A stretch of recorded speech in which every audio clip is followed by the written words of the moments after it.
Buenos días, soy Cecilia Flores, especialista en marketing de ICUSI México.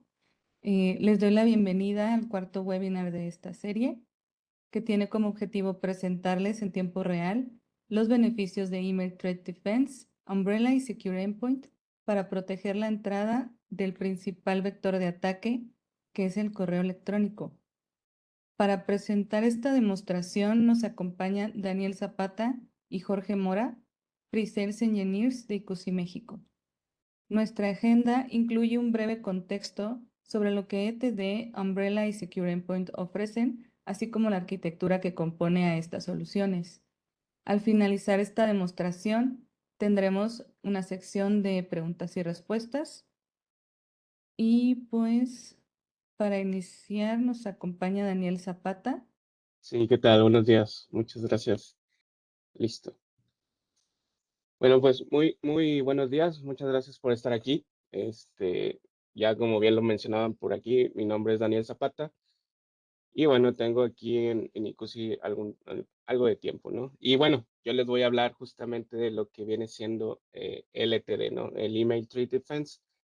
Y bueno, les voy a dar un breve contexto, ¿no? De lo que hace esta solución de Cisco, ¿no? Y para esto, pues tenemos que entender primero o saber que, pues que justamente como bien lo indicaba mi compañera, el correo aún sigue siendo el principal vector de los ataques, ¿no? De ahí muchos de los usuarios todavía siguen cayendo en esto. Y bueno, aquí es donde justamente entra esta herramienta para apoyarnos a, pues a nosotros y a los equipos de seguridad sobre todo, ¿no? Y aquí hay unos datos interesantes. Eh,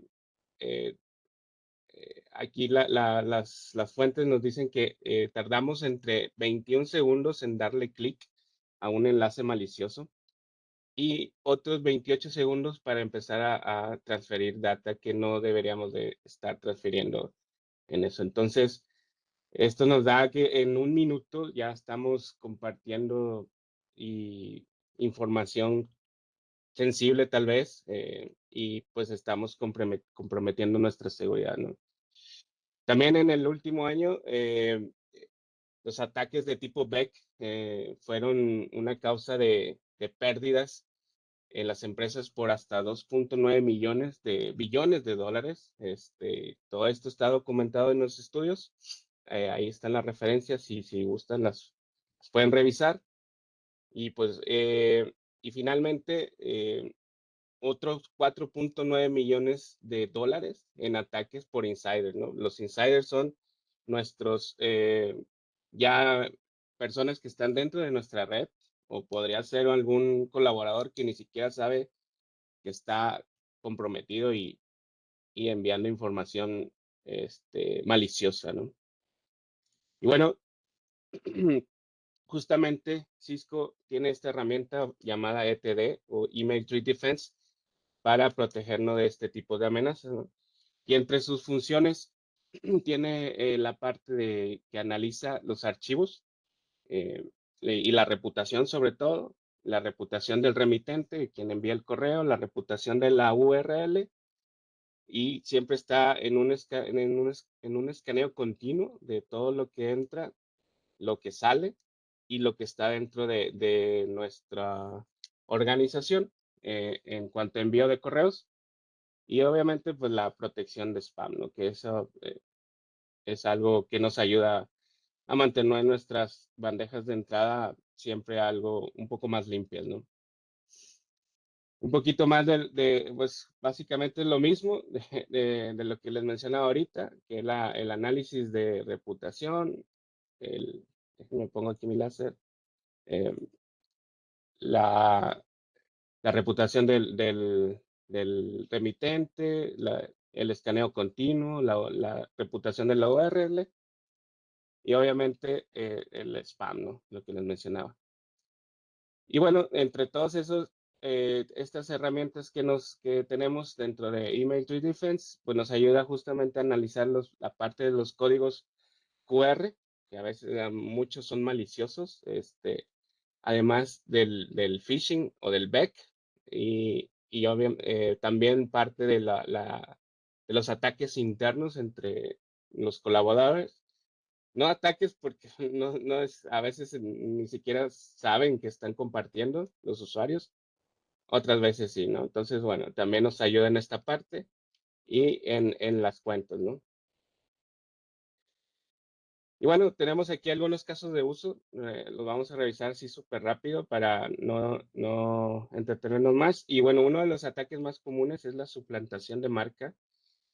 Y bueno, esto, ¿quién no les ha tocado, por ejemplo, que reciban un correo de Facebook, ¿no? Que es lo más común. Y dice, ah, bueno, pues sí parece que es de Facebook, me está pidiendo mi contraseña, me está pidiendo acceso y que me va a dar dinero, ¿no? Ese es como que el común denominador de todos este tipo de ataques es el dinero.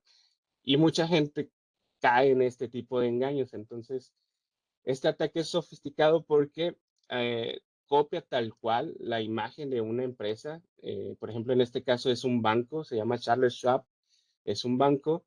Y aquí básicamente están diciéndole al usuario que puede cobrar $688, ¿no? Es como que eh, uno de los que nos debería de alertar, ¿no? Los usuarios generalmente no detectan este tipo los usuarios, no, digamos, comunes, no los que estamos dedicados a la seguridad, porque, bueno, los que estamos dedicados a seguridad sí nos puede parecer sospechoso desde que vemos la parte del nombre del remitente. Ahí decimos, oye, pues este remitente se ve extraño, ¿no? Eh, También otro de los puntos que debemos de checar es la parte del saludo. Generalmente los saludos no son usando nuestra cuenta de correo, no nuestro nombre, este, pues nuestro nombre vaya, sino que usan la cuenta de usuario o el correo, ¿no? Desde ahí también esto ya es un poco sospechoso. También hacen mucho el llamado a un contacto, ¿no? De que, oye, bueno, contáctanos si tienes alguna duda. eh, También te ponen el número, ¿no? Ahí para que tú los contactes vía telefónica. También otra cosa es el dominio. El dominio parece bastante extraño.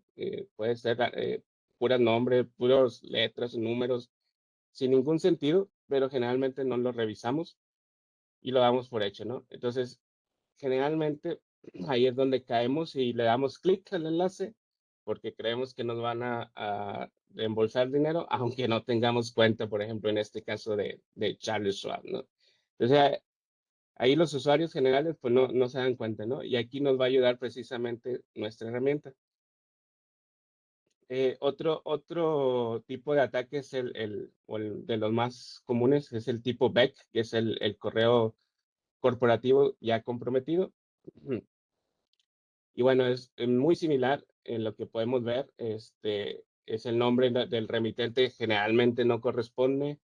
Los saludos son siempre también ¿cómo se llama?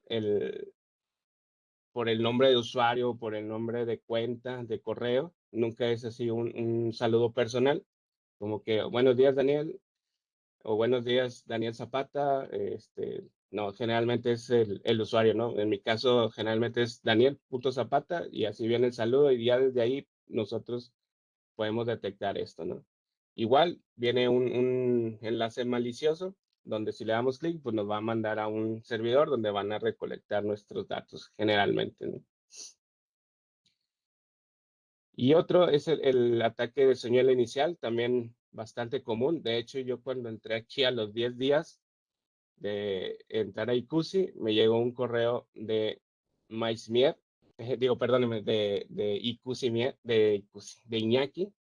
Entonces yo me puse a investigar quién es esta persona, porque pues bueno, venía dirigido hacia mí, ¿no? Dice, aquí sí viene un saludo personal. Dice, hola Daniel, eh, quiero que me busques por WhatsApp, ¿no? O compárteme tu WhatsApp.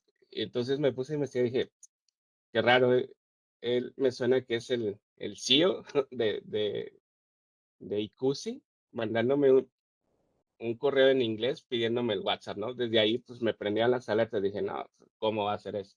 Entonces ya revisé, y bueno, pues para empezar, el correo es un correo no corporativo, ¿no? y es un correo desechable que los atacantes crean una cuenta y la eliminan después de que ya cumplió su cometido. Suplantan a un usuario, como en este caso trataron de suplantar al CEO de eCusi Global. Y pues obviamente el remitente es un usuario poco común, ¿no? El dominio, perdóname.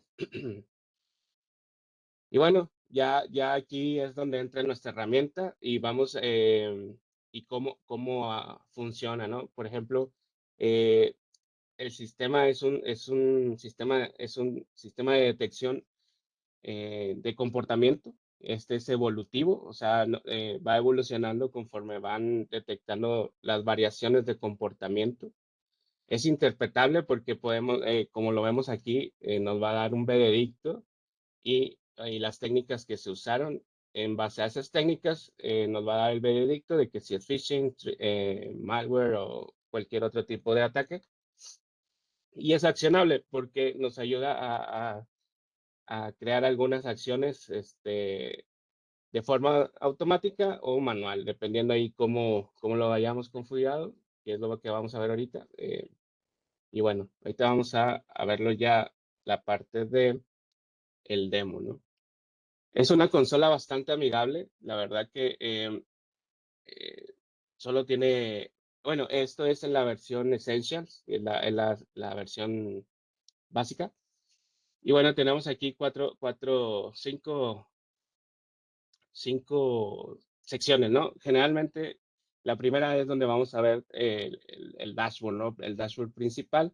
Y aquí es donde vamos a ver justamente los ataques o los threats, que en este caso podemos detectar, o más bien la herramienta detecta, ataques de tipo BEC, los scams, el phishing y los maliciosos, ¿no? Todo esto los detecta como amenazas, ¿no? Y también tenemos la parte del correo no deseado, como tanto el spam como la parte del correo gris, ¿no? El green mail. También tenemos cómo se ha estado comportando a través del tiempo, en una línea de tiempo, cuántos ataques hemos recibido. Podemos ver la parte de todos estos correos, si son internos, por ejemplo, este correo es interno, se lanzó, pero si ven, no tiene ningún veredicto, porque estos correos, pues, como ven, son internos, ¿no? Y generalmente, internamente, pues no hay ataques o cosas así, ¿no? Generalmente. Pero si los hubiera, pues los podemos detectar, ¿no? Generalmente cuando vemos algo malicioso, como este spam o este phishing, pues generalmente viene desde afuera, ¿no? Desde correo entrante. Ahora aquí lo interesante es que podemos hacer un seguimiento a la conversación. En este caso no hay más conversaciones, pero podríamos ver cómo se estuvo moviendo el correo de un remitente a otro. Y así poder darles herramientas a los equipos de seguridad para hacer sus trabajos, ¿no?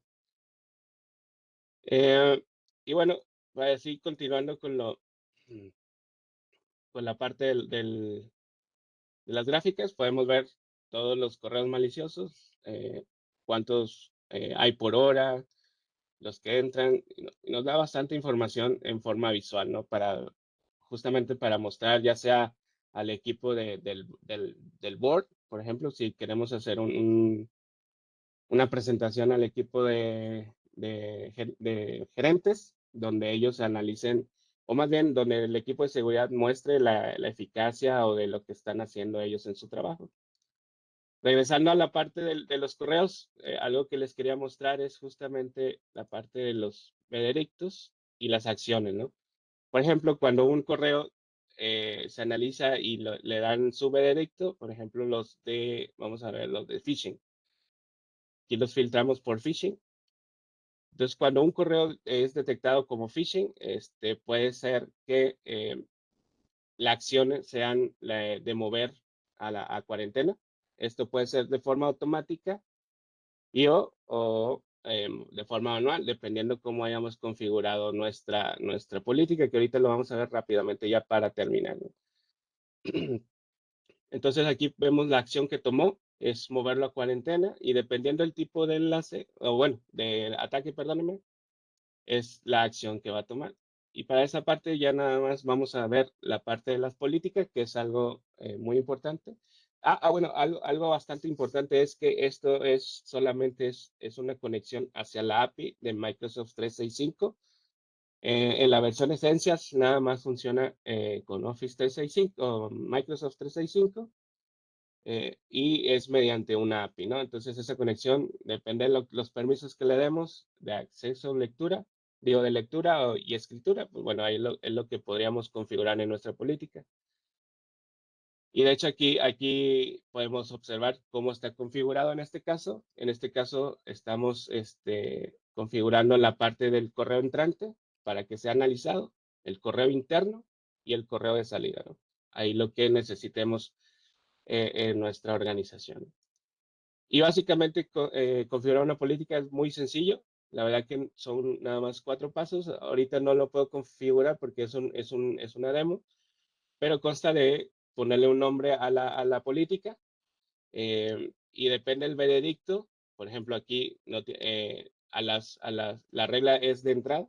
Aquí tenemos una política base donde si no tiene un veredicto, pues no va a tomar ninguna acción, ¿no? Entonces, si el correo se detecta como un treat, pues lo que va a hacer es moverlo a cuarentena. Si es un spam, lo va a mover a la bandeja de eliminados, al trash. Y si es un gray mail, lo va a mandar a los correos no deseados, ¿no? Y aquí lo podemos habilitar o deshabilitar, ¿no? También podríamos configurar si es específicamente para un enviador o si es para a un solo destinatario. Ahí podemos configurar básicamente toda esta parte, ¿no? Y listo, como ven es bastante sencillo. No tiene mucho ciencia en configurar esto. Entonces, básicamente en cuanto en cuanto conectes tú la API hacia Microsoft 365, inmediatamente empiezas a recibir toda esta información de parte del Office 365, ¿no? Y listo, esto es todo lo que tengo por ahora. Muchísimas gracias. Vamos a continuar. Buenos días, mi nombre es Jorge Mora. Yo soy parte del grupo de ingeniería de preventa de productos y soluciones de seguridad, al igual que mi compañero Daniel. Y el día de hoy me corresponde platicarles un poco acerca de Cisco Secure Endpoint, que es la plataforma, la herramienta de protección a nivel de endpoint que tiene Cisco.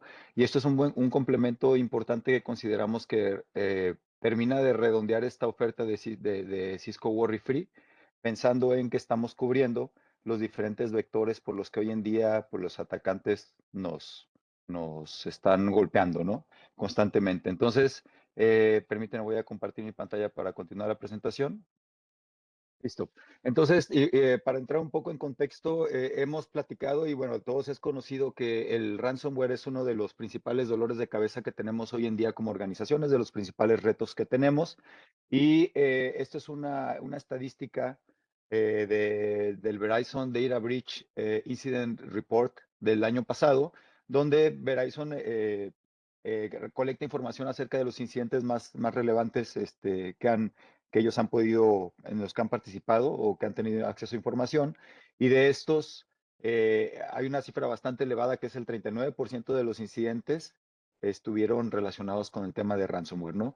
Esto hablando de empresas grandes, corporaciones grandes, pero si nosotros nos vamos o nos enfocamos en el sector de la pequeña y mediana empresa, este número es mucho más alto y por esto creemos que esta herramienta es una herramienta que puede ayudar de gran manera, ¿no? Para protegernos ante este tipo de amenazas, porque este porcentaje aumenta al 88%. Entonces, esto ya nos da una perspectiva de en dónde están atacando o en dónde es donde están atacando con una mayor eficiencia hoy en día los criminales, los diferentes grupos de actores de amenazas, por ejemplo, ¿no?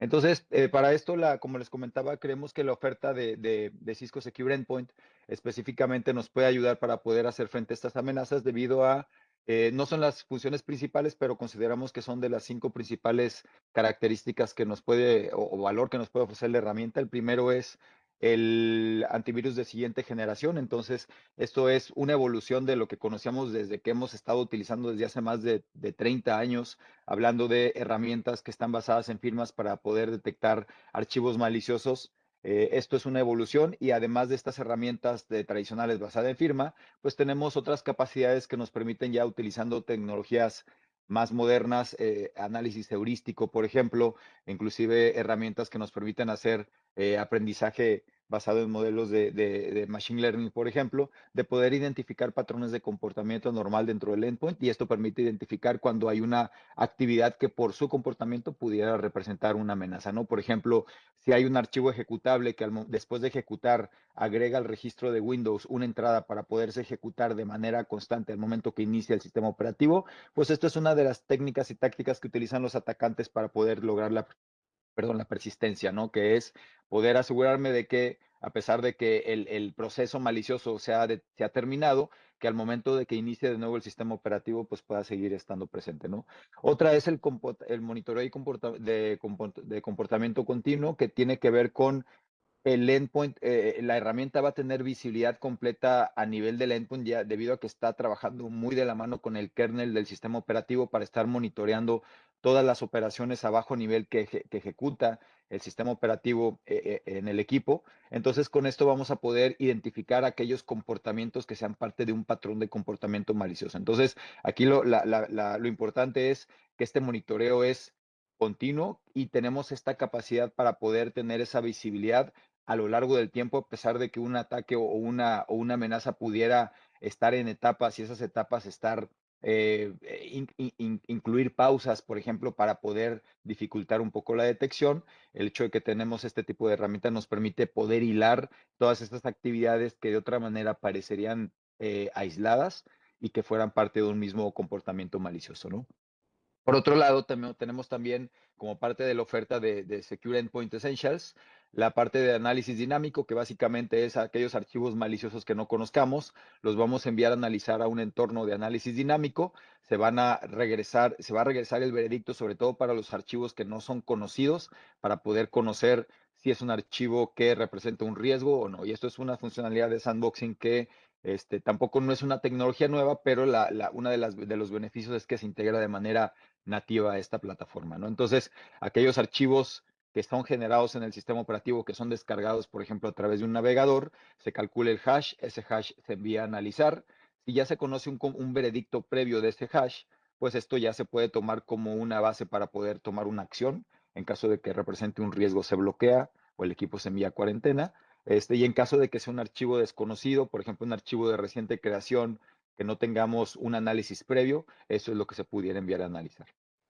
Por otro lado, muy relacionado con el tema del monitoreo continuo de comportamiento, está la seguridad retrospectiva. Y esto lo que nos permite es poder, a lo largo del tiempo, regresar en el tiempo, inclusive para poder identificar eventos que ocurrieron en el pasado, pero que debido a este monitoreo continuo, parte de las acciones que se han ejecutado se consideran como maliciosas. Entonces, podemos, al tener esta visibilidad continua, podemos identificar, por ejemplo, cuando un archivo malicioso que inicialmente por su comportamiento no detectábamos que era una amenaza, pero que imagínense que hace una llamada a un sitio web que en ese momento no existe y pues en ese momento pues no se consideraba como riesgoso, pero de repente el sitio web se activa, es un sitio de comando y control del atacante. En ese momento nosotros podemos evaluar y poder determinar que ese archivo es malicioso, podemos cambiar el estatus y la disposición de ese archivo para considerarlo como de riesgo, y eso en automático a toda la organización se actualiza de manera que todos los equipos que pudieran haber entrado en contacto con este archivo puedan ser también considerados como, oye, en algún momento ya tocamos este archivo, consideramos que este equipo también puede ser parte de los equipos que pudieran estar comprometidos. Entonces, esto nos permite atar esos cabos, sobre todo regresar en el tiempo un poco y poder, a través del monitoreo continuo, poder identificar cuándo alguno o varios de nuestros equipos en nuestro entorno pudieran haber sido parte de este tipo de comportamiento que representa un riesgo, ¿no? Y por último, el tema del aislamiento de endpoints. Esto lo que nos permite es, hablando ya de la etapa de la contención o el momento cuando ya tenemos se materializa la amenaza y tenemos que responder de manera rápida, con unos cuantos clics podemos nosotros poner a un equipo en cuarentena y poder decir, este equipo no se va a comunicar con nada, excepto la nube de Cisco de Secure Endpoint para poder tener esa comunicación con la consola de gestión y con algún elemento que yo defina de mi red interna, por ejemplo, a lo mejor un equipo que a través del cual se le va a dar soporte remoto al equipo o algún segmento donde el usuario puede tener acceso a una herramienta o a una página para levantar un ticket, pero lo aislamos del resto de la red. Y esto se puede hacer con unos cuantos clics, lo cual es bastante interesante, ¿no? Y bueno, vamos a entrar en la demo y aquí como parte de la demo vamos a ver 5 funciones principales. Una es analizar cómo se ve el dashboard, luego vamos a ver rápidamente cómo se crea una política, que realmente es algo bastante sencillo. Obviamente se puede customizar dependiendo de nuestras necesidades. Cómo es el proceso de instalación de agente, también es algo muy sencillo que tenemos varias opciones o modalidades para hacerlo. Y después un poco de ya cuando estamos detectando y conteniendo una amenaza, cómo podemos ver en la herramienta cómo se ve esta amenaza y también qué información adicional podemos obtener. Y por último, cómo ponemos un equipo en cuarentena. Entonces, como primera parte de esta demo, lo que vamos a ver es cómo se ve el dashboard. Y para esto les voy a mostrar, este es un video pregrabado de un entorno que tenemos de prueba en nuestro laboratorio, donde vamos a tener, vemos cómo se ve la consola. Es una consola basada en web. Todo radica o la comunicación, la arquitectura de Secure Endpoint es, se instalan los agentes que viven dentro de los endpoints y estos agentes reportan a una consola web que es la que se nos habilita cuando nosotros adquirimos nuestra suscripción. Y en esta consola web nosotros vamos a poder obtener toda la visibilidad de todo lo que estos agentes que están instalados en nuestros endpoints reportan. Por ejemplo, cuántos equipos están comprometidos, cuántos grupos de agentes tenemos, cuál es el porcentaje de equipos que están comprometidos. Y podemos ver también, por ejemplo, en este caso, el historial o la línea de tiempo de cuáles han sido las detecciones que han sido registradas por alguno de los dispositivos y el detalle del equipo que en este caso, que ha sido parte de este compromiso. Por ejemplo, en este caso, hay un equipo que es una laptop de un usuario que pertenece a un grupo de dispositivos puntual, el cual pues ya se detectó una actividad anómala, ¿no? Por otro lado, tenemos la vista de eventos, donde tenemos una lista tal cual que podemos nosotros analizar y esto va de manera natural ordenada de lo más reciente a lo último o a lo anterior en el tiempo, desde donde podemos nosotros identificar cuál ha sido todos los eventos que se han generado como parte de la operación de la herramienta, ¿no? Desde actualizaciones, descargas de firmas, por ejemplo, si hay un equipo que no puede actualizarse, aquí lo veríamos, ¿no? Por otro lado, tenemos también la parte de el análisis, donde vamos a poder ver reportes, donde vamos a poder generar nosotros nuestras propias estadísticas. Yo solamente quiero ver reportes de algunos grupos de dispositivos. Y esta otra sección que me parece bastante interesante, que al tener la capacidad de instalarse y tener una visión muy profunda del sistema operativo, poder detectar versiones de software vulnerable, ¿no? Entonces aquí podemos nosotros detectar en los equipos que tenemos instalados en nuestra organización y como parte de los programas que tienen instalados, hay cosas que presenten vulnerabilidades. Por otro lado, tenemos el menú del control de epidemias, si lo queremos ver así, donde podemos poner ya acciones puntuales que nos van a permitir reaccionar ante una amenaza cuando ya se materialice. Y como siguiente punto, lo que vamos a ver ahora es cómo creamos la política. Una vez que vimos a muy alto nivel cuáles son las opciones que tenemos a nivel de la consola de administración, vamos a ver cómo creamos una política. Y esto, pues antes representaba un reto porque uno de los principales problemas que se tenían cuando se generan políticas es que, ¿qué le configuramos, no? ¿Qué podemos configurar? Una de las ventajas que se han incorporado en las versiones más recientes de la herramienta es que nosotros tenemos ciertos perfiles o plantillas de políticas de acuerdo al rol del equipo dentro de la organización para poder configurar. Entonces, esto lo que nos va a permitir es, por ejemplo, si vemos aquí del lado derecho, tenemos dentro de la guía de la política, nosotros tenemos el tipo de dispositivo que queremos que queremos configurar o la política para el tipo de dispositivo que queremos configurar, en este caso una workstation, y dentro de esa política nosotros podemos especificar cuál es su uso también. Si es un uso general, esto es hablando de herramientas de ofimática, por ejemplo, o si es un uso intensivo a nivel de recursos de red, por ejemplo, el usuario pues establece muchas conexiones a diferentes elementos, o si por ejemplo en lugar de ser una workstation es un servidor web, un servidor de base de datos o un servidor de Active Directory, por ejemplo, y en función de eso, ya hay una plantilla predefinida que dependiendo de todos estos botoncitos y estas, ¿cómo decir?, controles que nosotros podemos habilitar a nivel de la configuración de la política, nosotros podríamos modificar, ¿no? Pero ya partiendo de una plantilla predefinida, lo cual pues ya de entrada es un beneficio porque si antes nosotros configurábamos una política desde cero, cuando veíamos todas estas funciones que tenemos aquí de protección a nivel de red, de protección de actividad maliciosa, protección contra scripts, pues todo eso probablemente no sabíamos qué significaba y hay veces que esto representaba que una política estuviera mal diseñada y que, por ejemplo, en un entorno de un servidor donde tendríamos que ser tal vez mucho más restrictivos,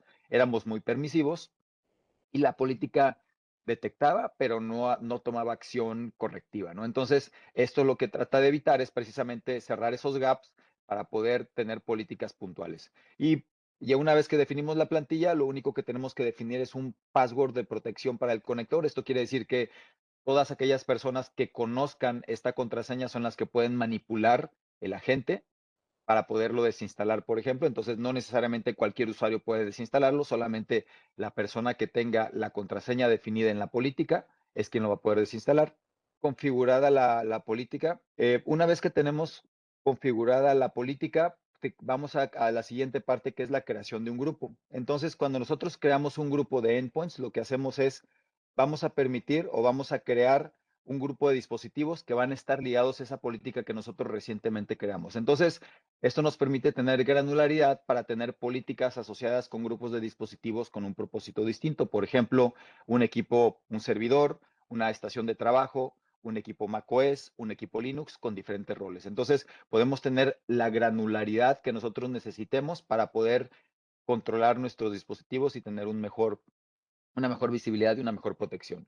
Entonces, en este caso, lo que hacemos es, una vez que definimos la política y que la asociamos con un grupo, nosotros vamos a poder ya tener acceso a la descarga de la gente y en este caso, desde el dashboard podemos nosotros tal cual descargar el instalador de la herramienta y esto nos va a permitir ya distribuirlo a través de diferentes métodos. Uno puede ser a través de herramientas como una política de grupo de Active Directory, a través de una página web, a través de proveerles en un enlace de correo al usuario el enlace para la descarga al instalador. Dependiendo de cuál sea el caso de uso del tamaño de nuestra organización, tenemos diferentes maneras para poder hacer esto de manera escalable, ¿no? Entonces, una vez que tenemos instalado nuestro agente, ¿qué es lo que sucede? Pues vamos a ver cuál es el proceso de instalación, perdón, que tenemos generado nuestro instalador. En este caso, pues vamos a hacer esta prueba en una máquina virtual. Entonces, aquí esta es una máquina virtual que se llama Laboratorio Jorge Mora. Tiene un número de la máquina virtual con un identificador y el sistema operativo que es Windows 11. Y de ahí, yo lo que hice fue en este equipo virtual, pues ya tengo un enlace que nos lleva a la página web, donde previamente ya ubicamos el instalador. Esta sería una de las múltiples maneras que tenemos para instalarlo. Entonces, aquí tenemos las instrucciones para que el usuario se conecte, descargue el instalador, y una vez que lo descarga y que el archivo ya se descarga, pues el usuario va a poder ejecutarlo y va a poder iniciar con el proceso de instalación y aquí pues básicamente es next, next, next, hasta podemos revisar que todo haya concluido de manera correcta y una vez que termine el proceso de instalación, entonces una vez que el proceso de instalación termina, podemos nosotros ya ver cómo está nuestra consola del agente, que en este caso es el módulo de Cisco Secure Endpoint ya está habilitado en nuestro equipo. Esto es un agente unificado que tiene varios módulos dentro de la postura de ahora esa estrategia de Cisco de consolidar todos los agentes bajo un solo framework. El Secure Client es aquel agente de endpoint que engloba tanto el módulo de Secure Endpoint, que es el EDR, y hay otros módulos adicionales como el módulo de VPN, que bueno, no son parte de este webinar, pero que también viven dentro de este mismo agente, ¿no? Bueno, una vez que tenemos instalado el agente, lo que vamos a hacer ahora es, imaginemos que nosotros tenemos un equipo que ha sido, por alguna razón, el atacante envió un correo de phishing a un usuario. el atacante manipuló y se basó en la plantilla que teníamos para nuestra página del instalador, y desde ahí el atacante intenta engañar a nuestro usuario para que descargue una herramienta de soporte técnico o que aparenta ser una herramienta de soporte técnico. Entonces disfraza la página como con parte de la misma vista que teníamos originalmente. Se descarga el instalador, el usuario intenta abrir el zip. Al final, como parte de las instrucciones, el atacante envía una contraseña para poder desempaquetar este archivo. Y aquí voy a detener un poco y hacer pausa porque esta pantalla que estamos viendo es una pantalla del sistema operativo que se llama el proceso de Smart Screen de Windows. Esto es complementario a la solución de protección del endpoint. Entonces, esto es digamos, es una herramienta adicional que tiene el sistema operativo para poder brindar un aviso de alerta al usuario cuando está intentando ejecutar un archivo que no ha sido firmado digitalmente con un certificado digital reconocido, ¿no? Entonces, por esta razón, aquí aparece un warning de que este ejecutable que el atacante intenta que el usuario ejecute, no está firmado digitalmente, aparece como un non-publisher, pero la herramienta le permite al usuario darle la opción de ejecutarla, ¿no? Entonces, si el usuario intenta ejecutarla, lo que seguiría es que aquí el archivo malicioso debería de estar haciendo sus actividades, pero lo que vemos es un mensaje de error y esto es derivado de la acción que está tomando el Secure Endpoint para poder bloquear esta actividad maliciosa. Entonces, lo que sucede a continuación es que este archivo, una vez que se estaba intentando ejecutar, ya no pudo, se ha puesto en cuarentena y el archivo no puede ser accedido por el usuario y la extracción del archivo malicioso no puede ser completada. Entonces, de esta manera, Secure Endpoint está protegiendo la ejecución de este archivo que el atacante está tratando de engañar al usuario para poder ejecutar. Otra cosa que vemos es cuando nosotros instalamos el agente de Secure Endpoint, el agente ya es el que aparece como el elemento de protección del sistema operativo. Entonces aquí lo podemos validar. En esta pantalla vemos que Secure Endpoint es la herramienta que está actualmente protegiendo al sistema operativo. Entonces, ahora, una vez que ya vimos cómo se detuvo este ataque o este intento de ejecución, lo que vamos a ver es cómo esto se ve desde la consola de administración. Entonces, vamos a ver ahora que tenemos una detección que ha sido puesta en cuarentena, que pertenece al grupo de endpoints donde está asociado el equipo o la máquina virtual en la que yo instalé el agente. Si damos clic ahí, nosotros vamos a ver que esta vista ya cambia y ahora solamente estamos viendo las métricas de este grupo de dispositivos asociados con mi nombre. En este caso, pues no hay un compromiso todavía porque el equipo, el ejecutable se puso en cuarentena, se detuvo la ejecución antes de que el archivo fuera ejecutado. Entonces, aquí ya vemos el evento donde vemos que este archivo malicioso fue puesto en cuarentena y aquí vamos a ver, entramos a la parte que es ver la trayectoria del dispositivo. Y esta es la herramienta que nos permite tener esa visibilidad que mencionábamos y ese monitoreo continuo de las acciones que hace el sistema operativo. Aquí vemos la razón por la cual fue detectado esto. Este instalador que el atacante ponía con nombre de instalador de soporte DQC, al final es una amenaza que el equipo de Talos ya tiene previamente identificado como parte de las firmas que se reciben constantemente como actualización. Entonces, aquí ya vemos la trayectoria del dispositivo, que quiere decir todas las acciones relacionadas con este evento malicioso. Y aquí vamos a poder ver cómo marcado en rojo está el intento de extracción de este archivo malicioso. Entonces, aquí vamos a poder ver a lo largo del tiempo, el puntito rojo indica en la gráfica cuando hubo un evento malicioso. Si vamos a ver el detalle y hacemos clic en este archivo, que es el del instalador de soporte, vamos a poder ver cómo este archivo fue intentado o fue generado por el Explorer, por el proceso de Explorer, que al final, cuando nosotros movemos un archivo, hacemos una operación de copiar o de mover un archivo de un directorio a otro, por ejemplo, pues eso lo hace el proceso de Explorer.exe. Entonces, aquí vemos que el archivo que intentó descomprimir este ejecutable malicioso era Explorer, y aquí vamos a ver todos los datos relacionados con este incidente, ¿no? Entonces, esto ya nos da una visibilidad mayor y podemos utilizar esta gráfica, por ejemplo, para identificar que este archivo, que al final aquí vemos que este fue un archivo .zip que fue descargado en partes, que normalmente así es como trabaja Firefox, en este caso el navegador que lo descargó. Vamos a ver, podemos ver y rastrear cuáles fueron los orígenes de ese archivo E inclusive aquí en la gráfica vamos a ver cómo, por ejemplo, sobre la tercera fila donde relacionada con el elemento de Firefox, vamos a poder ver cómo esto fue descargado directamente del URL malicioso que venía al que el usuario hizo clic en el enlace, ¿no? Entonces, cuando el usuario descargó el archivo, esto se loguea, se registra un evento de creación de archivo, se registra la metadatos como dónde fue el URL de donde venía este archivo, y esto pues todo para ofrecer esa visibilidad para poder rastrear los orígenes de esta amenaza, ¿no? Y en este caso, pues vamos a ver que pues, ese archivo malicioso estaba hospedado en una página interna donde venía el archivo iqsisoporte.zip. Ahora, ¿qué podemos hacer nosotros para aislar? Y con esto vamos a terminar la parte de la demo. Y esto pues, vamos a ver cómo de manera muy rápida podemos ejecutar una acción de contención. Nosotros identificamos cuál es el elemento que tenemos que puso en cuarentena el ejecutable. Vamos al menú y desde ahí podemos solamente hacer clic en el botón de iniciar aislamiento. Ponemos un comentario, por ejemplo, para documentar por qué se está se está habilitando el aislamiento, y vamos a recibir una notificación de que el aislamiento ya fue enviado o la instrucción de aislamiento ya fue enviada al endpoint. Y después vamos a ver en la segunda parte de esta demostración cómo el usuario, una vez que se recibe la instrucción del aislamiento desde el agente de Cisco Secure Endpoint, desde el módulo de Secure Endpoint, vamos a ver cómo en la parte del estatus del aislamiento, el equipo ya se reporta como aislado. ¿Y esto qué quiere decir?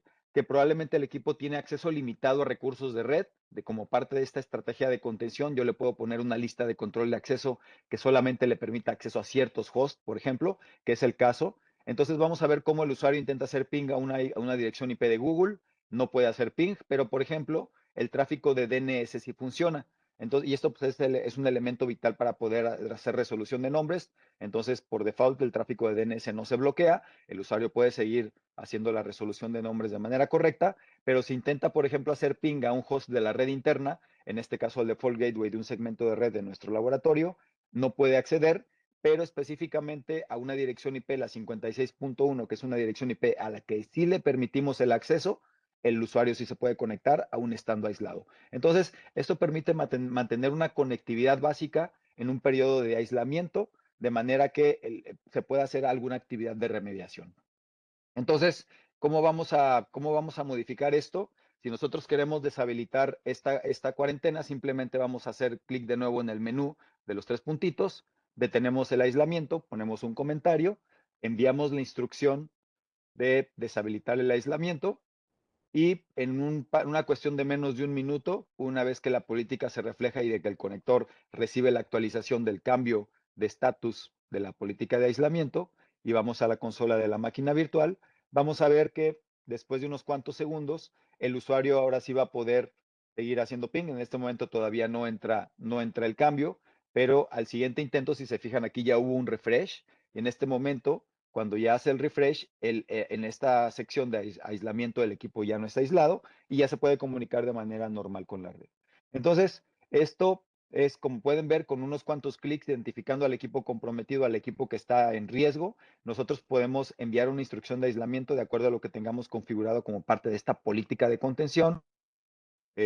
Mostrar cuando ya el aislamiento, perdón, es deshabilitado, el equipo ya puede conectarse de manera normal con los recursos de red a los que originalmente les habíamos impedido el acceso. Entonces ya puede salir a navegar, ya puede comunicarse de manera correcta con hosts internos, sin ningún problema. Gracias, Jorge. Gracias, Daniel. Con esto ya concluimos esta serie de webinars donde vimos ya a detalle la solución completa de Worry Free. Muchas gracias a todos los que asistieron. Con su participación continua en estos webinars, reunieron puntos para convertirse ya en Cisco Champion Worry Free y también tienen la posibilidad de ganar un smartwatch Samsung Galaxy 7.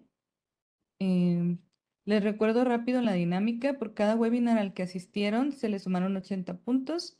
Participar en las encuestas en vivo sumaron 20 puntos. Realizar preguntas suman 30 puntos. Y agendar una sesión personalizada con nuestros expertos abonan 100 puntos más. Todos estos puntos se fueron contabilizando desde la primera sesión.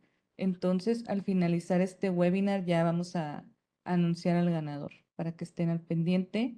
Y pues vamos a pasar a la sesión de preguntas y respuestas. Dice, ¿se puede obtener una visualización previa del correo que se haya marcado como spam? ¿Qué tal? No, de hecho no se puede ver como tal la conversación. Se puede ver nada más el veredicto, y el flujo de esa conversación, pero como tal el texto no se puede visualizar. Vamos con la siguiente pregunta. Si ETD necesita tiempo para aprender los patrones de comunicación en mi organización, ¿qué tan expuestos estamos durante este periodo inicial? No, la verdad es que una vez que tú conectas a la API a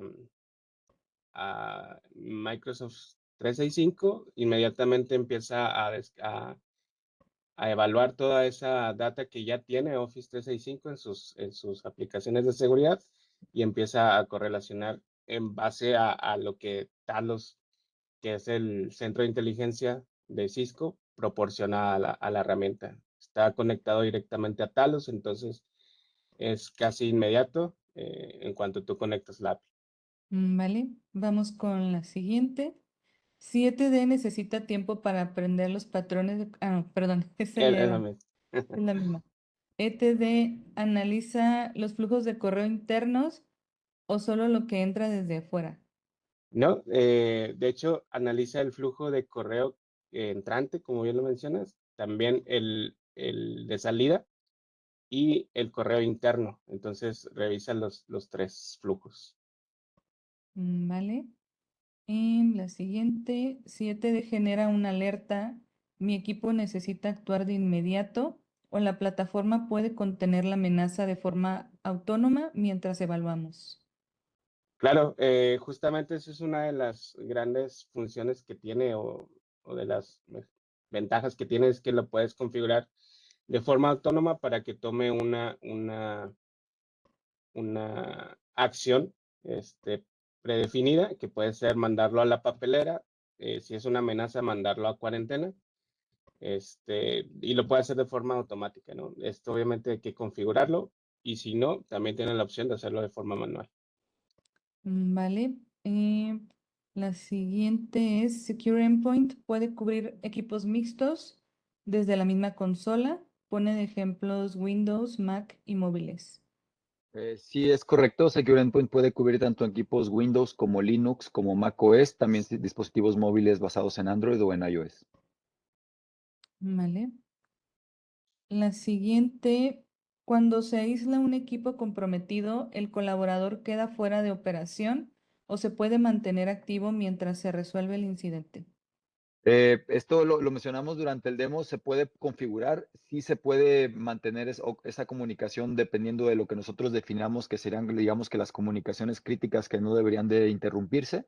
Entonces podemos aplicar un aislamiento y aún así respetar ciertos requerimientos de conectividad para que el usuario no quede completamente fuera, pero que de alguna manera logramos contener la amenaza, por ejemplo, evitando que se comunique con elementos de su misma red, ¿no?